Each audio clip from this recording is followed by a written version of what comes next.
네, 안녕하세요. 오늘 저희가 함께 살펴볼 자료들은 이 현대 웹 개발의 세계를 정말 압축적으로 보여주는 것 같아요. 네, 맞습니다.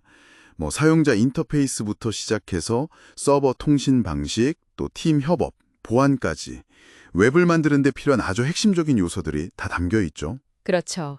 그래서 이 자료들을 통해서 오늘날 웹 개발 환경의 큰 그림을 좀 빠르게 이해하고 또 여러분에게 가장 중요한 통찰을 얻어가실 수 있도록 돕는 게 이번 탐구의 목표입니다.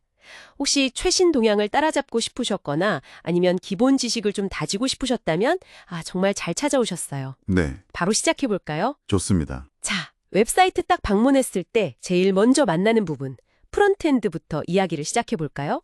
자료들에서도 역시 HTML, CSS, 자바스크립트, 이걸 기본 중에 기본으로 꼽고 있네요. 네, 그렇죠. HTML로 뼈대를 세우고 CSS로 보기 좋게 꾸미고 또 자바스크립트로는 생동감을 불어넣는 역할, 다들 아시는 내용일 텐데요. 네. 근데 여기서 좀 더 중요한 건 프론트엔드 개발자가 단순히 코드만 짜는 게 아니라는 점이에요. 사용자가 웹사이트에서 느끼는 그 첫인상 있잖아요. 첫인상 중요하죠. 네. 그리고 전반적인 만족도, 이런 걸 책임지는 어떻게 보면 되게 중요한 설계자 역할을 한다, 이렇게 봐야 합니다. 코드를 넘어서서 경험을 만드는 일이죠. 경험을 만든다. 와닿는 표현이네요. 그럼 웹의 그 뒷단, 보이지 않는 곳에서는 어떤 원칙들이 중요하게 작용할까요? 자료들 보니까 클라이언트 서버 모델이나 특히 REST API에 대한 언급이 굉장히 많던데요. 아, 네. 이게 왜 그렇게 강조되는 걸까요? 그냥 데이터 주고받는 규칙, 그 이상인 것 같은데요? 맞습니다.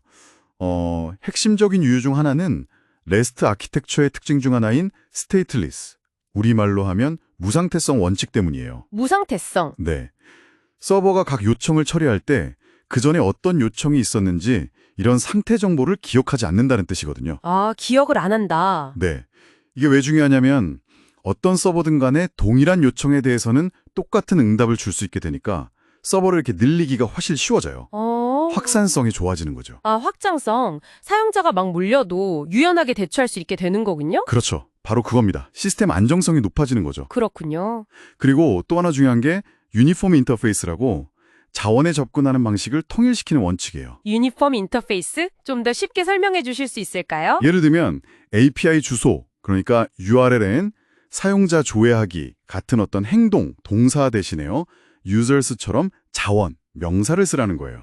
명사로? 네, 그리고 실제 동작, 조회는 get, 생성은 post, 수정은 put, 삭제는 delete. 이런 HTTP 메서드로 표현하라는 거죠. 아하, 네네. 이렇게 하면 API가 훨씬 예측 가능해지고 이해하기 쉬워지거든요. 개발자들끼리 소통도 편해지고요. 정말 그렇겠네요. 자, 그런데 요즘 사용자들은 데스크톱만 쓰는 게 아니잖아요. 스마트폰, 태블릿, 워낙 다양한 기기로 웹에 접속하는데 맞아요. 여기서 이제 반응형 웹 디자인의 중요성이 딱 나오는 것 같습니다.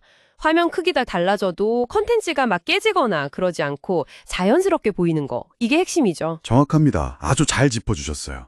그 시작은 HTML 문서의 헤더 부분에 메타네임 뷰포트 이테르를 넣어주는 것에부터 시작해요.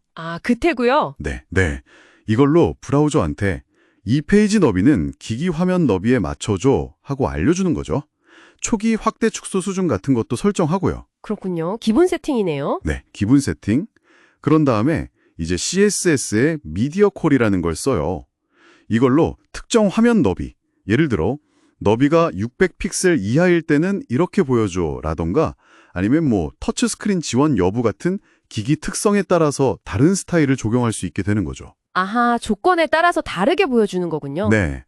그리고 이미지 같은 경우에 맥스, 위드 100% 스타일을 주는 것도 아주 기본적인 기법인데요.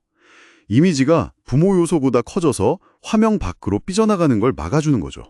네. 이미지 깨지는 거 방지. 그렇죠. 결국 목표는 어떤 환경에서든 사용자가 컨텐츠를 보거나 사용하는데 불편함이 없도록 최적의 경험을 제공하는 겁니다. 네. 이렇게 복잡한 웹사이트를 만드는데 혼자서는 정말 어렵겠어요. 여러 개발자가 같이 일할 때 꼭 필요한 도구는 뭘까요? 자료들에서 공통적으로 강조하는 게 있던데요. 그건 단연코 Git 같은 버전 관리 시스템입니다. Git? 역시 Git이군요. 네, 코드가 어떻게 바뀌었는지 그 이력을 다 추적하고 여러 명이 동시에 작업하다 보면 코드가 꼬일 수도 있잖아요. 그런 충돌 문제 관리해주고 협업 자체를 훨씬 매끄럽게 만들어주죠. 보통은 이제 GitHub이나 GitLab 같은 플랫폼이랑 같이 쓰고요. 사실상 Git 없이는 현대적인 팀 개발은 거의 상상하기 어렵다고 봐야죠. 거의 필수군요. 네. 여기에 더해서 뭐 쥐라나 트렐로, 아사나 같은 도구들 이걸로 프로젝트 전체 진행 상황을 시각적으로 파악하고 업무 우선순위 정하는 데 도움을 받고요. 네, 프로젝트 관리 도구들. 그리고 API 만들 때는 스웨거 같은 걸로 문서화를 잘 해두면 API 명세가 명확해지니까 다른 팀이랑 협업하거나 테스트할 때 훨씬 수월해지죠. 이것도 중요하게 언급되더라고요. 네, 그렇군요. 정말 다양한 도구들이 협업을 돕네요. 그런데 이 웹 기술 분야는 변화 속도가 정말 빠른 것 같아요. 아, 정말 빠르죠. 현재 좀 주목받고 있거나 앞으로 중요해질 기술 트렌드로는 어떤 것들이 언급되고 있나요?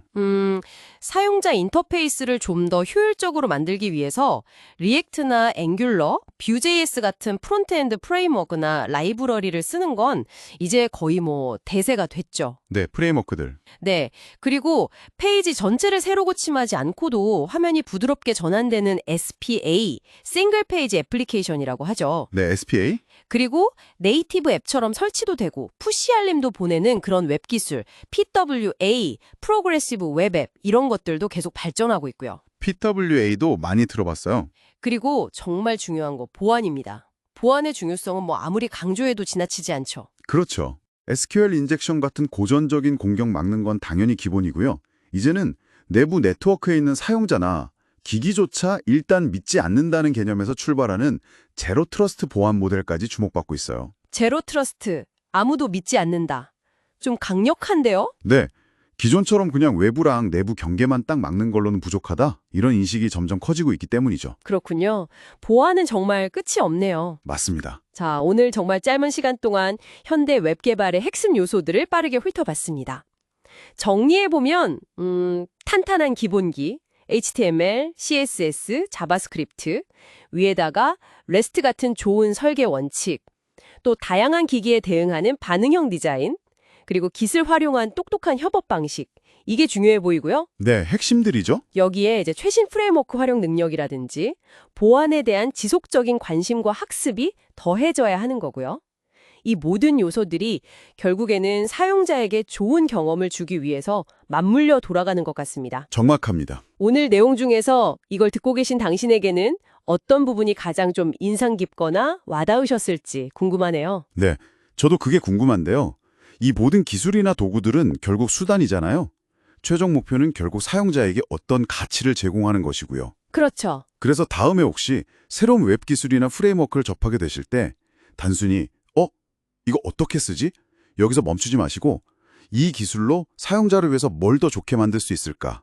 어떤 문제를 해결할 수 있을까? 이런 질문을 스스로에게 던져보시면 어떨까 싶어요. 아, 좋은 관점이네요. 네, 기술 그 자체보다는 그 기술이 만들어낼 수 있는 가치에 좀 더 초점을 맞춰보는 거죠. 그러면 개발 과정이 훨씬 더 의미 있고 재밌어지지 않을까 생각합니다.